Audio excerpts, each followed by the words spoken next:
বাবার বিচার করার অধিকার রাখে না সন্তান, এই অধিকার তাকে ইসলাম দেয়নি। মা ছেলে মিলে পরকীয়া নাগরকে দিয়ে, বাবার বাড়ির লোকজন দিয়ে স্বামীর উপর নির্যাতন চালিয়ে আবার স্বামীর উপরে দোষ চাপিয়ে দেওয়া হচ্ছে। স্বামী নাকি তাকে নির্যাতন করত। আর এই সমাজ কত কাপুরুষতায় ভরা, কোন প্রকার যাচাই বাছাই ছাড়াই শুধুমাত্র নারীর মুখের কথার উপর ভিত্তি করেই একটি পুরুষকে দোষারোপ করছে এবং নির্যাতিত পুরুষের পাশে না দাঁড়িয়ে উল্টে নির্যাতিত পুরুষকে বলছে কাপুরুষ। আর তারা নিজেদের স্ত্রীদের সাথে ঘুমাতে পারাকে সুপুরুষ বলে মনে করে, কিন্তু তারা জানে না প্রতিবাদহীন ঘুমন্ত পুরুষেরা কখনো সুপুরুষ হয় না।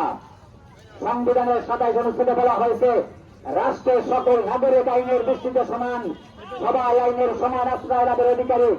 যেখানে সবার সমান সুযোগের কথা বলা হয়েছে, সেখানে এক পক্ষকে সুবিধা দিয়ে আর এক পক্ষের উপর অবিচার করা হয়েছে।